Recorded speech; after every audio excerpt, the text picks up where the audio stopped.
and I made him watch.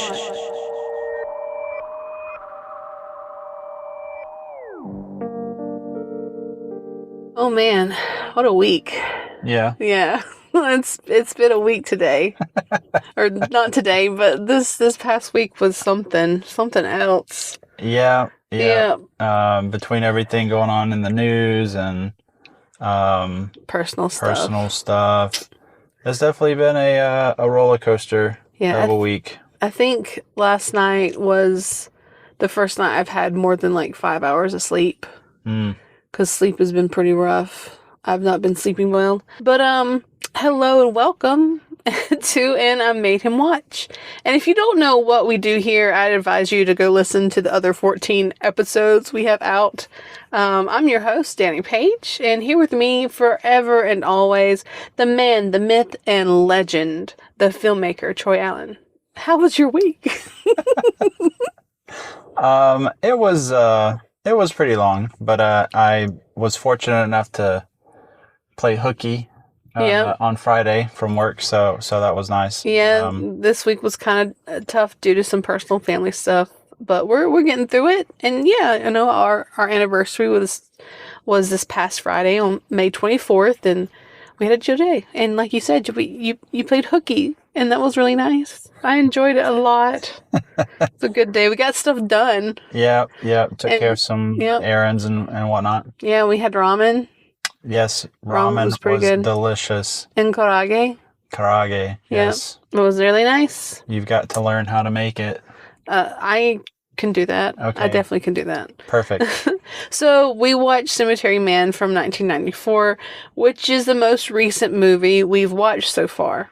It's about this hunky groundskeeper and gravedigger, Francisco, protecting the cemetery and outside world from zombies or returners with his mentally handicapped best friend, Nagi. It's one of my favorites for reasons. But apparently, someone didn't really like it. Yeah, I can only imagine why it was your favorite.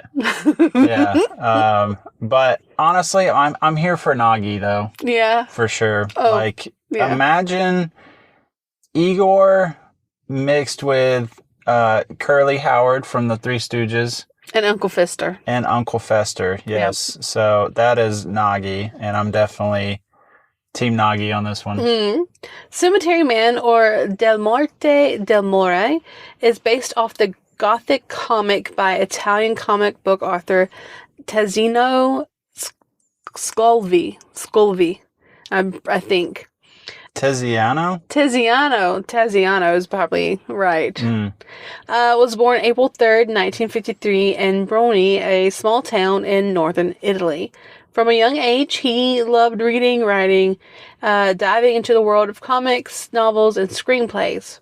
He started his career as a journalist, but soon found his true passion in creating stories that were both eerie and captivating. He's best known as the creator of Dylan Dog. Have you ever heard of Dylan Dog? No. Okay, it is one of Italy's most beloved comic book series.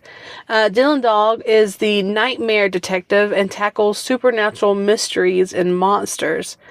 And the series has a massive following. Tiziano is often compared to the likes of Stephen King and Neil Gaiman. Despite his success, though, he's a bit of a recluse, so there wasn't too much about him. He doesn't really seek the limelight and prefers a quiet life, which adds to a bit of mystery to his persona. Yet his work continues to inspire and entertain, making him a cherished figure in the world of horror and comics. So yeah, Dylan Dog looks really, really cool. I saw a few pictures of the comic, and it's got this like 70s manga kind of look to it from what I saw. Also, Dylan Dog is just like a world of its own. There's a lot of content, and I think it'd be interesting if we, were able to watch a few things of that, because there's like a TV series that started in 2017, and I think it's still ongoing. It's in Italian, but the stills looked really cool. Yeah, I mean, I'm all about them subtitles, for sure. I mean, sometimes. Yeah. But it was interesting to know this a little bit when I was doing research, because I've seen this movie I don't know, countless of times. I've watched it a good bit in my life. And I didn't know it was based off of like a graphic novel, so it's pretty cool. Yeah, that sounds cool. Our sorrowful romantic engineer or groundskeeper is played by Rupert Everett. Rupert was born May 29th, 1959 in Norfolk, England. He grew up in a well-off family and attended some pretty prestigious schools, but he always had a flair for drama. As a young age, he decided to follow his passion for acting, studying at the Central School of Speech and Drama in London. He first caught the public's eye with his role in the film called Another Country in 1984, where he played an openly gay student at an English boarding school. This role not only showcased his acting chops, but it marked him as a bold and brave performer, unafraid of challenging societal norms. So yeah, he in 1984. Yeah. Yeah. And then in the 90s, Rupert's career soared with a mix of dramatic and comedic roles. One of his most beloved performances was My Best Friend's Wedding in 1997, where he played Julia Roberts' charming and witty best friend. Have you ever seen My Best Friend's Wedding? No, I've never seen it, but I do remember like seeing trailers or whatnot for it, you know? So I've seen it a few times, but it's from what I remember, it's pretty sad. It's pretty, drama based, but I think the relationships are kind of sad. In addition to acting and writing, Rupert has also made his mark in voice work, lending his distinct voice to characters like Prince Charming and Shrek's sequels. He's still active in the cinema circle today. Nice. Yeah. Yeah, as soon as I saw his face, I was like, dude, I know this.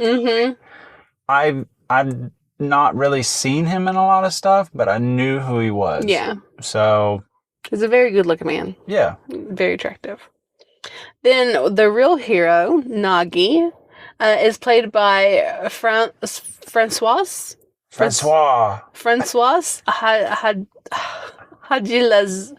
Hadji-Lazaro. That is a mouthful of a name. Francois was born on June 22nd, 1956 in Paris, France. He had a diverse career, showing his talents for acting, music, and even producing. Francois wasn't your typical leading man, but his charisma and versatility made him a memorable figure in French cinema and music. Besides acting, Francois was a passionate musician. He was the founder of the band Pigalle, which granted a cult following in the French rock scene. His musical style was eclectic, blending rock with traditional French folk music, and his lyrics often had a raw and poetic quality. He was also part of another band called Les Garçons Bouchers. Les Garçons Bouchers. Les Garçons Bouchers. Right? Something like that. Which further showcased his musical talent and knack for creative, catchy, meaningful songs. He unfortunately passed away on February 25th, 2023 at the age of 66. Oh. Are you okay? I'm sorry. I had to learn this way. Not my boy. For context, in this film, he really only says nah. Yeah. He says nah until the very end of the film, but we'll get to that in a little bit. She, the continuously reincarnated love interest for Francisco, is played by Anna Falchi. Anna Falchi is an acclaimed Finnish-Italian actress known for her captivating performances on both the big and small screen. She was born April 27th, 1972 in Tampere, Finland? Tampere? Man, the American education system failed us, didn't it?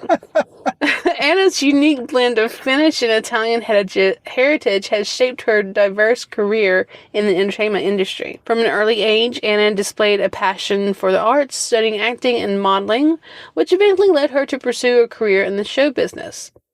Her breakthrough came in the early 90s when she gained international recognition for her role in the Italian film Cemetery Man, directed by Michelle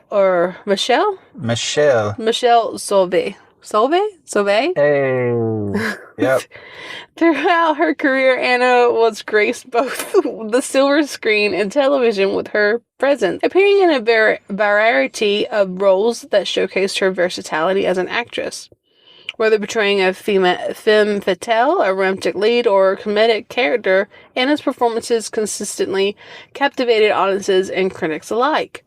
In addition to her acting prowess, Anna is also recognized for her striking beauty, and she is gorgeous, and has enjoyed success as a model. Her glamorous presence has made her a sought-after figure in the fashion world, appearing in numerous magazines and campaigns throughout her career.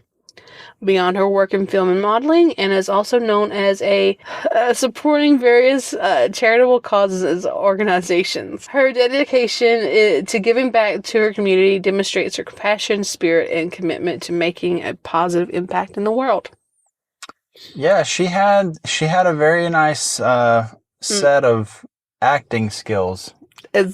Yeah, very, very good acting in the film. Mm-hmm. So multiple scenes where her actings were displayed. Yeah, pretty prominent acting skills, my dad. Jeez. So. This movie was primarily filmed in Italy, with many scenes shot on location in picturesque town of Urbino. The historic setting added an atmosphere to the film, providing a haunting backdrop for the story's macabre events, which I think is the effect he was looking for, that the director was looking for, was very much achieved with this location. It's very good. Yeah, the cemetery had a very gothic and haunting feel to it. Mm-hmm. I mean, but it's also hard to determine what shots were on location and if any of it was soundstage. We'll get to it. The ossuary featured in the movie was authentically real, serving as a bone crypt. Allegedly, a crew member took one of the bones from the ossuary during filming, but promptly returned them the following day, citing an encounter with an irate spirit post-bone removal. The set for the cemetery in the film were built upon actually abandoned cemetery grounds in Italy. I love it. I love it. I don't know why people do that. I mean, did we not learn anything from the Poltergeist? Nah. Absolutely not. Of course not. Man. Y'all trying to summon some demons or something. That's wild. So the movie starts out with the zoom out from a skull. A phone rings and Francisco answers it, damp from the shower with only a towel on. I love this movie. Franco is on the phone, and before the conversation can start, there's a knock at the door, and Francisco answers it, and hello, it's a zombie, or a returner, as they describe them in this movie. He shoots the zombie and goes back to his conversation with Franco. I have to admit, though, that opening scene, it does really well in capturing the viewer's attention, because, one, yes, you have an actor like Rupert Everett who's strikingly handsome, and he's drenched and just in a towel, first off. So they're really appealing to a certain demographic there. And then, there's a knock at the door and he answers it. So the first thing we really get greeted with is him blowing somebody's brains out. Yeah. Which, yes, it's a returner or a zombie, but still and I have to say that first zombie had a striking resemblance to Paul Bearer from WWE fame. I don't know if you remember who Paul Bearer was. When The Undertaker first came on the scene way back in the late 80s, Paul Bearer was his manager. So he had this undead look to him, but he was in a business suit with a tie, which he's since passed away, but that's what this guy reminded me of. He looked almost identical to Paul Bearer. Interesting. And now the dude's dead. For sure. We also get the zoom out from the snow globe. Inside the snow globe are these two figures standing on the edge of a cliff as the snow falls around them. That's important for later.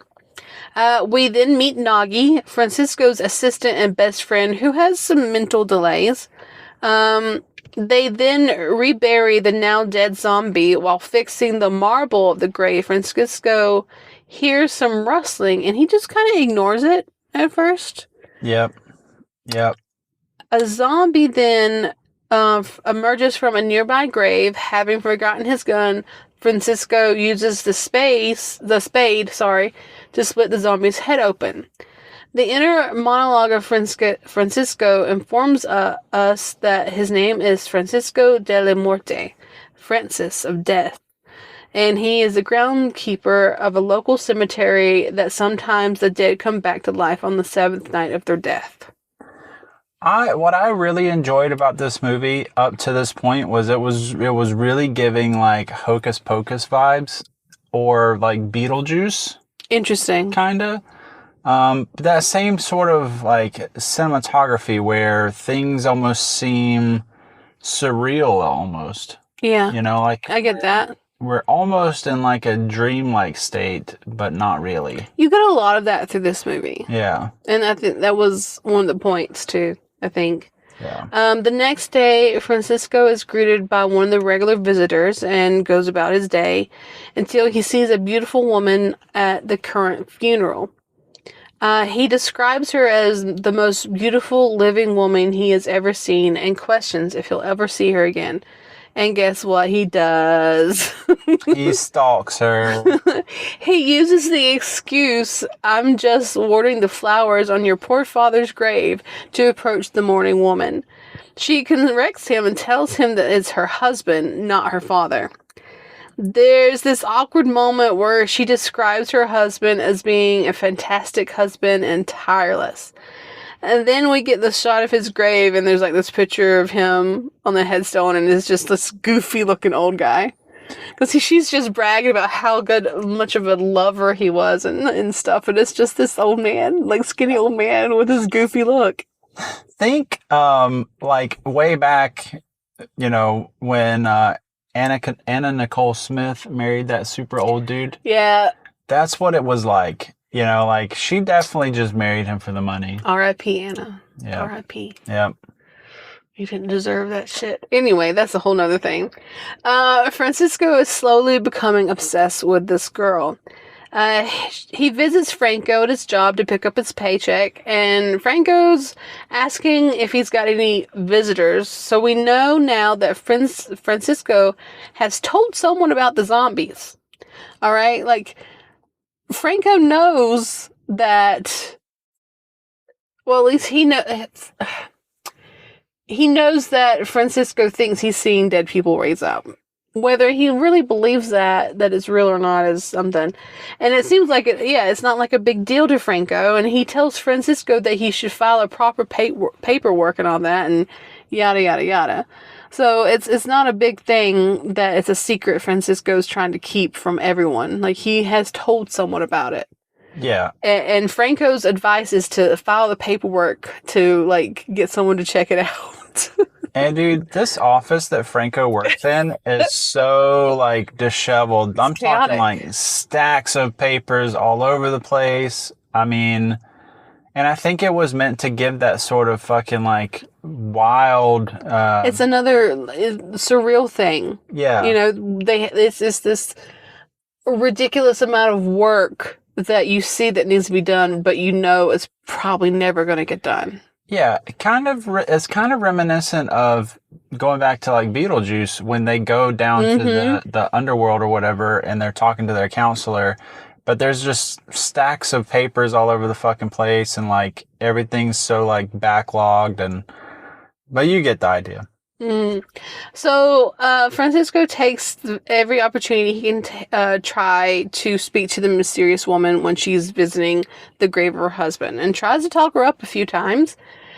She seems like she wants nothing to do with him until he mentions the marvelous ossuary. An ossuary is like a skeleton resting place. It's sometimes a box or a chest or a cabinet, but it's just a lot of bones being kept in one place. And being the little freak she is, she agrees to go see the ossuary. Honestly, same. You want to show me a pit of, like, bones? Give me the bones. Oh, wow, okay. Wow, you really? Give me the bones? Give me the bones. He's like, I'm going to show you a bone. It's this very sensual scene, okay? And you're just like, give me the bones.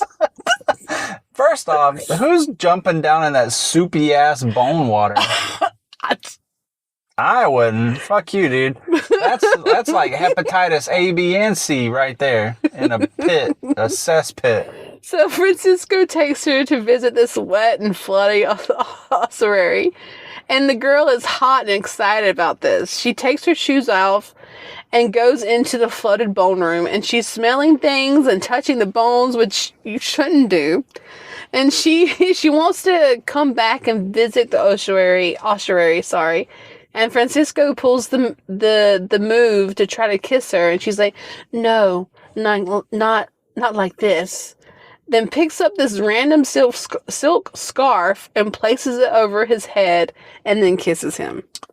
Yeah, man, that's how people get the plague, you know, sniffing bones and making out and stuff. It's disgusting. You wouldn't make out in an ossuary with me? I mean, making out and sniffing bones and stuff are like two separate different things. True. And no. Aw, why not? Because the people are dead. They need their rest. They're dead. They don't care.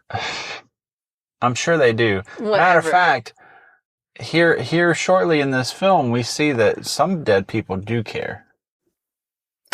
Okay.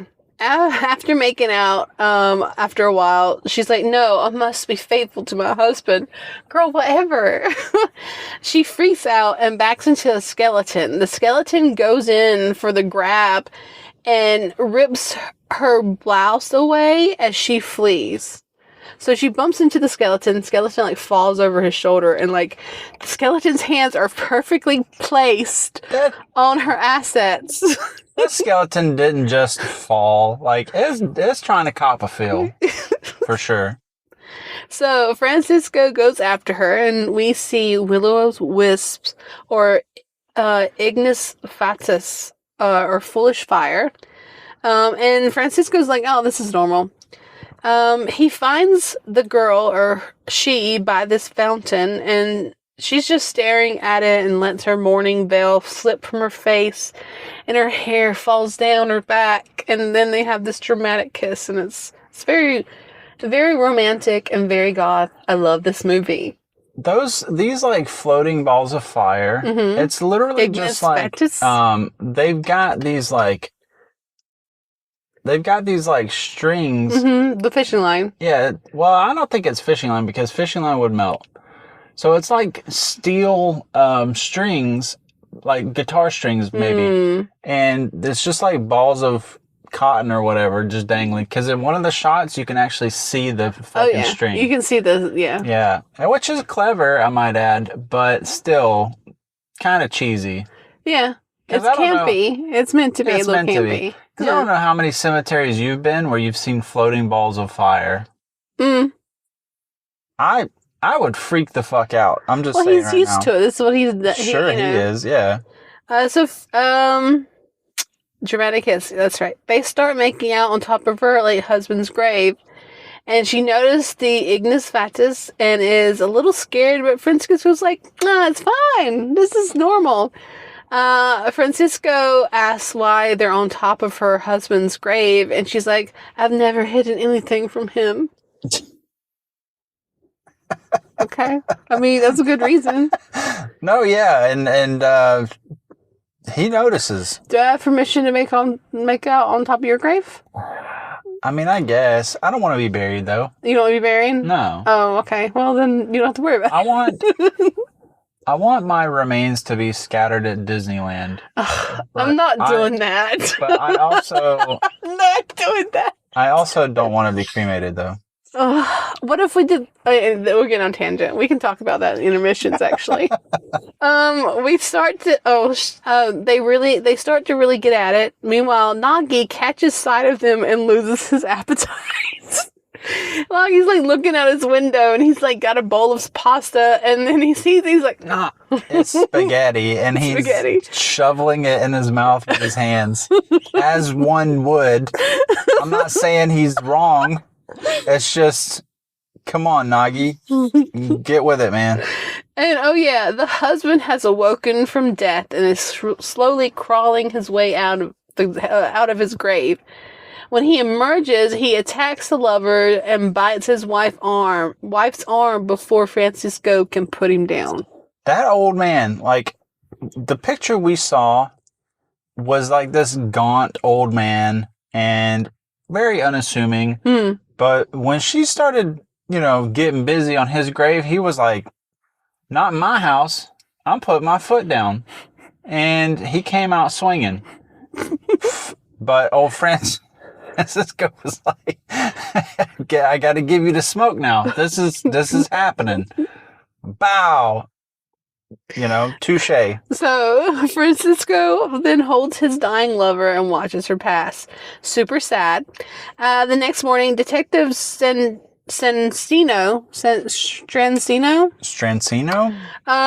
shows up and questions about the death of the girl.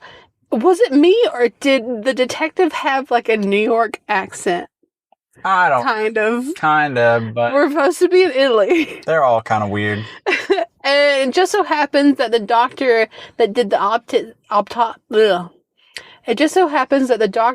autopsy is there and confirms that she died from fear while having sex. And the detective is like, good, because our boy Francisco is impotent, which I guess everyone in the village knows. I don't know. That feels like some sort of like HIPAA violation or something. Like, Doc, why are you going around just spreading my business? It was the detective that said it. I know, but how else would he know? That's true. None other from the doc. You got me there. Son of a bitch. So Francisco keeps the body down in the ossuary. He's being all emo about his lost lover and confessing he doesn't have a degree in biology and that he's never even read 2 books in his life. And when the body comes back to life, Francisco is forced to shoot her in the head, putting her down fatally. Honestly, that shot is pretty badass because she throws that shaw over him, and he's still like pointing the gun through it. So like that shot was pretty cool. Yeah. I'm not gonna lie. And plus, like, it didn't really seem like he shot her. It more like grazed her. Kinda. I don't know. That's just me. So pretty interesting. So next, Francisco and Nagi are in town, and Francisco is being hassled by some people about his problem. And he tells Nagi at this point that it was a rumor he actually started about himself. I don't remember why he started it, but I guess, whatever, They then are invited to sit with the mayor and his family, and Nagi then catches sight of the mayor's daughter, Valentina, and just becomes enthralled by her. So much so that he vomits on her. Then Valentina's boyfriend, Claudio, shows up and takes her on the back of his sports bike, and Nagi runs off. Nagi, my boy, listen. If you're trying to put the moves on a girl, like, don't throw up in her face. Like, that is the most surefire way of just shutting down any sort of chance you ever had. And he, like, it's pretty bad. It's like, I don't even know how to explain it. Like, he's trying to hold it back, and it just, he got so excited. He's just excited. Yep. Excitement. That happens to the best of us. Back at the cemetery, Francisco is trying to cheer up a sad Nagi. It's revealed that Nagi thinks he's a child, but he's actually a year older than Francisco. Also, it's not like Nagi is actually communicating this. It's more like whimpers and cries, and Francisco just fills in the blanks. Yeah, it's like it's like, imagine Han Solo talking to Chewbacca. Like, Han Solo understands Chewbacca, but nobody else does. It's exactly that. That's what it's That's like. exactly it. Yeah. Meanwhile, Claudio and Valentina are zooming away on with his band of bikers. They crash. Claudio and Valentina die along with the Boy Scouts that were in the other vehicle. And there was also some nuns, I think. Yeah. During the funeral, Claudio's girlfriend throws herself on his grave, but is dragged away by Claudio's grieving mother. It's revealed then that, I guess Claudio's family and Valentina's family had, like, made an arranged marriage or something. Kind of thing going on. Yeah. That death scene, though, that was pretty fucking brutal. Oh, yeah. The squash. Yeah, like, the whole front of that bus is just caked in fucking matter and blood. And then I could have swore, like, we saw Valentina's head get ran over. Yeah. But decapitated is what they said. Okay. Yeah. Well, I don't know. That looked like a pretty big squish to me. Well, they also, like, her dead body, her head has, like, stitches, so I'm guessing they stitched the head back together very well. I know. Very, very well. Yeah. Also, the mayor is pretty upset, but more about the fact that it's elections are coming up and not the death of his daughter. Claudio's girlfriend confronts Francisco about the bodies rising from the grave, wanting to see Claudio again to know if it was her or Valentina, but Valentina he loved. The Boy Scouts rise from the grave and attack a naked Francisco. Yeah. In the shower, and he's just wet and naked. I'm trying to remember. Is that the scene where Nagi is down in the basement watching TV and, like, he's paying no mind? Yeah. Oh, yeah, this is that scene. Yeah, this is the scene. Shit was so fucking funny. Fucking Nagi just chilling, not a care in the world. Eating, like, spaghetti. Yeah. No, he was eating, like, ice cream or something. It was like chocolate or something. It? Yeah. I don't remember. It was so fucking funny, though. He's up there just blowing these kids' brains out and shit. Nagi's just chilling, watching TV. Until his TV gets exploded. Yeah. And then Nagi starts, like, just crying about his TV. Yeah. I'd be upset, too. The boys go out into the cemetery to make sure no other zombies are wandering around, and they find Claudio's girlfriend crying at his grave. An undead bike-riding Claudio emerges from his grave, and the girl chases after him. And at this point, I'm like, over this whining and stuff, just let her go. Because her character was so annoying. Yeah. So annoying. Francisco and Nagi go after the pair, finding them shacked up together in a mausoleum. The girlfriend pleads with Francisco to leave them alone, that he's only eating me. I'll be eaten by whoever I please. Girl, same. You know, I mean... Francisco then shoots Claudio in the head. The bullet passes through, killing the girlfriend as well, shaking Francisco a little bit. They then bury the lovers together back in Claudio's grave. Yeah, that's what we call a twofer. You know, two birds, one stone. Yep. Honestly. Truly. Yep. Boom, boom. Done. Nagi starts to dig up Valentina. And find that she has also returned from the dead. And for some reason, Valentina can talk. Like, the other zombies couldn't, but she can. I don't know. It's a movie. It's a movie. Like, Nagi, my man, what are you doing? Don't dig that girl up. Don't do it. We frown upon unauthorized exhuming of corpses, you know. One night, while Francisco is patrolling the cemetery, Nagi is about to complete the skull puzzle that Francisco had been putting together. And when Francisco comes back, Nagi quickly pulls the puzzle apart, hiding the fact that he can complete it.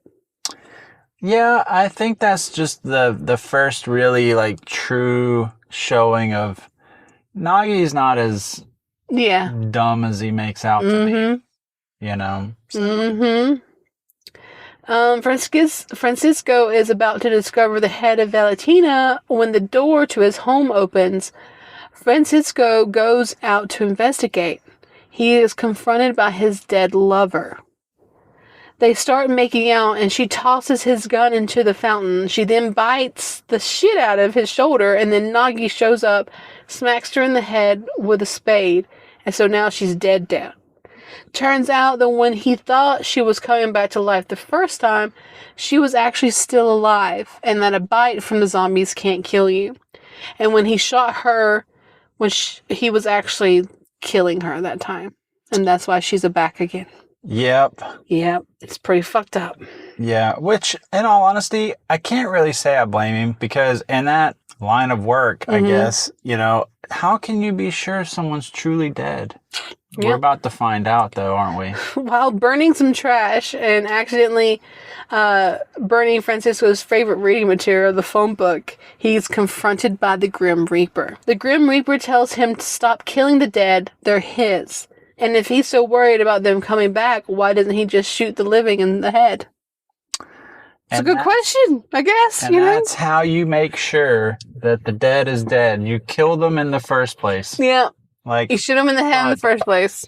One night, while cutting into some bullets to create expanding bullets, you know what that is, right? Yeah. Okay, so if you don't, cutting an X into the bullet head allows it to fracture into whatever it's shot into. Franco calls up, and while he's on the phone, zombies begin to swarm the house. While on the phone call, there's a specific line that Francisco says, "Who really knows if the rest of the world really exists?" Yep, who knows? One night, while cruising the town, Francisco seems to take the Grim Reaper's advice and starts to unload on some guys. It's the guys that were making fun of his impotency, impotency, or whatever. But it all seems like a dream. When the detective shows up the next morning, he asks Francisco where he was and tells him that 7 people were killed last night. He tells him that Francisco's car had been seen around town, and he doesn't think it's Francisco, but Nagi. And this is when Francisco discovers Valentina's head. Nagi. Dude, this is, so Valentina, her head has been placed in the broken television by Nagi. It's pretty wild. Yeah, so nothing really comes from the detective's visit as we skip ahead just a little bit. And the mayor is visiting the cemetery. Elections are coming up, and he wants to show that he is mourning and is trying to get sympathy votes. His plan is to dig up his daughter's body, take pictures, and then blow the pictures up onto his campaign posters. Yeah, that's pretty fucked up. Dude. And like you said earlier, he was less concerned about her dying than he was at being election season. Fucking politicians, man. All politicians care about is power, and you can't convince me otherwise. Yeah. But, the head's missing when they dig up the grave. But Valentina then starts calling to her father, who runs towards the voice. The rest of his crew are just like, meh, whatever. The mayor then goes into Nagi's room and finds her head and Nagi together. They want the mayor's blessings for her and Nagi to marry. When he refuses, Valentina's head flies towards her father and bites his neck. Francisco then shoots Valentina's head. The detective then stumbles across the scene, and then the photographer comes in and takes a picture of the scene. I've got to say, though, seeing a flying head is pretty cool. Yeah, it was pretty good. But the detective just, shrugs it off. The whole thing. It's not us, and... What I don't understand is, the mayor, there to see his dead daughter's corpse, hears his daughter calling for him and doesn't think that's weird. He's like, oh, where is she? Oh, let me go find her. Oh, wow. And then also the rest of the crew is like, yeah, go follow that disembodied voice of your dead daughter. Fine, whatever. The mayor dies. When the mayor dies, when he raises up, he it's just a little bit of a brat for some reason for like maybe a minute. I don't think there was really much of a reason for this whole scene. No. Because the mayor was like, you can't tell me what to do. I'm the mayor. Fucking. And then Francisco's like, okay, bet, and like shoots him. He says X. The new mayor shows up as Francisco and Nagi are putting barbed wire around the cemetery. The new mayor asks, do they climb in at night? And Francisco's like, nah, they climb out sometimes. The new mayor then asked the questions about the dead rising based off of the M3 form, which Franco submitted in Francisco's stead. Francisco then signs the paper stating that the M3 form isn't correct or something like that. Like, you could have talked to this man. This was the moment you could have really talked about the dead raising up. But no, you didn't take it. Whatever. Anyway, the mayor's assistant looks exactly like Francisco's dead lover. This is the first reincarnation we see. Yeah. At first I was like, she looks oddly familiar to the first woman, and I was like, it's the same woman. Mm-hmm. Good time. The assistant shows up, but when Francisco opens the door, he's holding a gun to her face and she faints. When she comes to, she explains that strange things have been happening to her. They confess their love for each other, and she's like, I heard the rumor about you. And Francisco's about to correct her, but she confesses that she can only love an impotent man, that their manhood frightened her. And he just goes along with it. It was at this point where I was like, okay, if you have a phobia of a man's manhood, does that make you a lesbian? No. Okay. The fuck? What is wrong with you? Well, I mean, I guess not. Yeah, you're right. Do you have to be sexually attractive to women? Like, a woman has to be sexually attracted to another woman. That's yeah. Yeah. Yeah. Huh? I worry about you sometimes. So Francisco decides to go to the doctor and wants the doctor to, like, get rid of his manhood just so he can be with this girl. The doc decides not to go through the surgery, but instead provides a shot that makes it like as if he doesn't have any manhood, apparently. All I know is, him with those garden shears. Well, he had to have the little scalper, and he looked at Francisco and then grabbed the big shears. So, you had to get the big shears out for this one. Francisco be packing. True. The next day, Nagi is nursing Francisco after the whole ordeal, and the girl shows up. And Francisco asks Nagi not to let her in because he feels terrible. When this happens, she's like very desperate to see him, and we know why. Eventually, Francisco is better and meets with his lover, but she breaks up with him after the mayor raped her, and now she's going to marry him. Yeah. Yeah. Because that's how that works. Yep, pretty fucked up. Yep, pretty fucked up. The following night, Francisco goes out and about at night. While at a cafe, he is approached by a woman. The woman asks her about his car and asks for a lift. She introduces him to Laura, who happens to also look like his lover. This is the third incarnation. He takes them home and they invite him up for a drink. He and Laura have sex. Turns out she's a sex worker earning money to pay for her college education.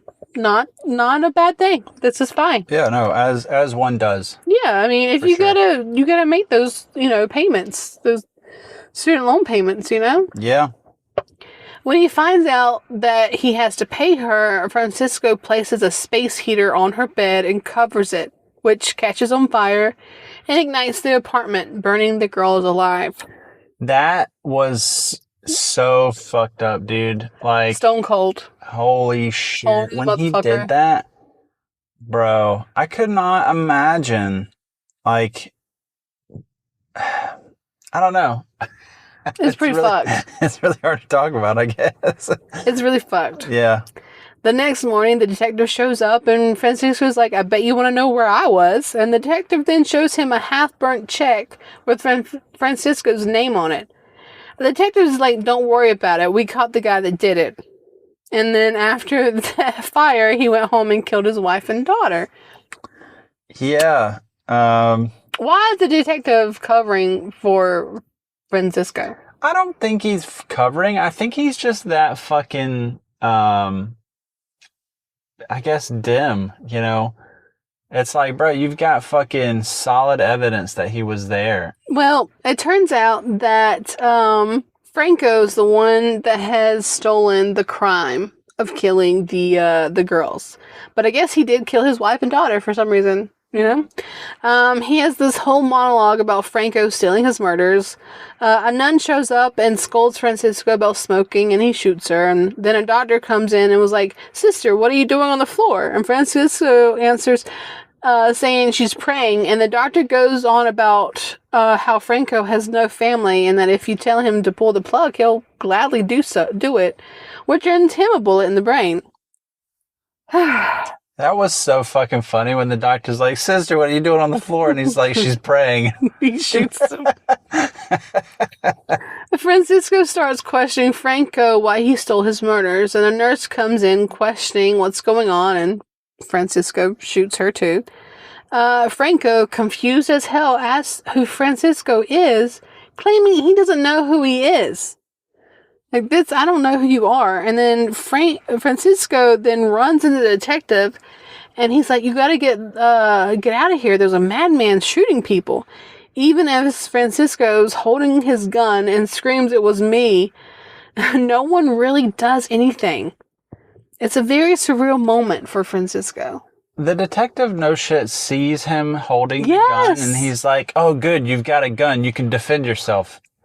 And it's like, bro, are you blind? This fucking detective guy, man, Jesus Christ. A drunk Francisco has one-sided conversation with the Grim Reaper until Francisco hears a reply, and it's like, gotta get out of here. The statues are starting to talk. Like, you were the one wanting to talk to him. Yeah. The next day, Francisco packs up, and he and Nagi split from town. Yep. They head out on the road, and they go through this very long tunnel, which seems like it goes on forever. When they emerge from the tunnel, Francisco freaks out, and there's this blinding white light, and slams on the brakes. Nagi hits his head, and Francisco gets out, and it's revealed that they are standing on the edge of a cliff.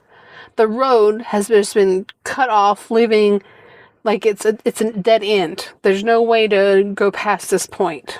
Yeah, all I cared about was Nagi. Like, at that point, I was like, dude, Nagi better be okay. Nagi, freaking out at the blood from hitting his head, has a little fit, and Francisco tries to get him up, and Nagi then passes out. He probably has like a concussion or something. Francisco then gets his gun from the car and loads 2 bullets. As he does this, his inner monologue recites this poem. Death, death, death comes sweeping down, filthy death, the leering clown. Death on wings, death by surprise, belling evil from worldly eyes. Death that's born and life succumbs, while death and love, 2 kindred drums, beat the time till judgment day, an actor in a passion play. Without beginning, without end, evermore, amen. That's beautiful. Francisco then tries to shoot Nagi, thinking that he is dead and will return as a zombie, but he can't bring himself to do it. Nagi then comes back to and knocks the gun into the chasm. Chasm? Chasm. Yeah. Nagi then comes to and knocks the gun into the chasm before the cliff. Nagi then asks if he can go home, actually speaking this time. Francisco answers him with a verbal grunt. The two stand on the cliff as the camera zooms out, revealing them to be stuck in the snow globe from the beginning. Yeah. Yeah. What'd you think of the ending? Oh man, I remember as soon as it went off, I got up and I went to you and I was like, what kind of fucking ending was that? It just, I don't know. It didn't feel like closure. And I think that was the problem with this whole movie was like the plot, like it really didn't feel like there was a plot. There was no like clear beginning, middle, and end. No climax, no real like inciting event, Why is the character doing what he's doing? I don't fucking know. He just is. So I don't know. This movie was wild. I think it's meant to be that like a dream kind of thing, and to where you don't really know what is actually happening to this character or if what's he's imagining, because there are these moments where he is in and out of consciousness almost. So I think it's to really like, do we even know if they're not stuck in the snow globe? Are they the people in the snow globe? Or is this just, how he feels about his life, that it's a dead end to where he is and he can't move on? There's a lot to unpack there. I mean, but it's a funny movie. It's a strange movie, and I loved it. Yeah. It's honestly, I would probably give this a 7 out of 10. But you are right. There are moments where you're like, where were they supposed to be going with this? Yeah. Yeah. I don't know. Like, overall, it wasn't a bad movie. I mean, it's not quite like anything I'd ever seen before. And simply because, like, the plot doesn't have a clear path. Well, we understand that there are zombies. Yeah. And we killed the zombies to protect the people. But he's also going through his personal life of having the stress of keeping the cemetery and the town safe, but also this personal turmoil about his lovers that apparently keep reincarnating herself somehow. Yeah. And then eventually, you get tired of it, you run away. Yeah. You run away from your problems. As we all do. Yeah. So, I mean, it wasn't a bad movie. I like it. It's very goth and dark and campy and fun. Yeah. It's not bad. No, it's not a bad movie. I'm sorry that you didn't like it. I mean, it's not a terrible movie. It's different. Yeah, it is. Yeah. That's what we're here for. Yep. It's what we like. Absolutely. I would highly suggest this movie.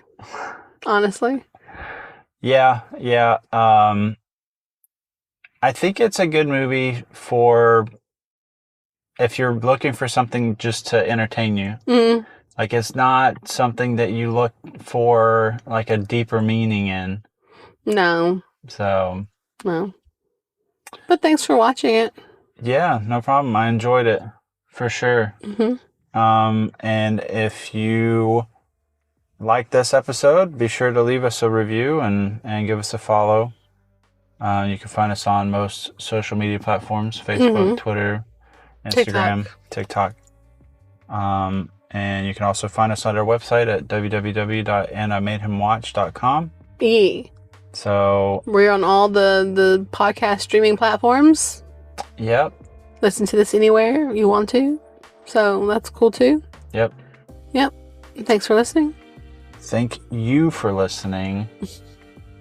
And until next time, stay spooky. Bye. Thank you for tuning in to this episode of And I Made Him Watch, where we delved into the intriguing world of Cemetery Man. Huge thanks to Dani for the in-depth research that brought this fascinating film to life, and to myself for the expert technical production that makes all of this possible. Special shout out to Tori Wolf and Epidemic Sound for providing the mesmerizing music that accompanied this discussion. Before you go, a little teaser for next week's episode. We'll be venturing into the realm of ghost story, so keep those popcorn bowls ready as we explore more spine-tingling tales together. Stay curious, stay tuned, and above all else, stay spooky.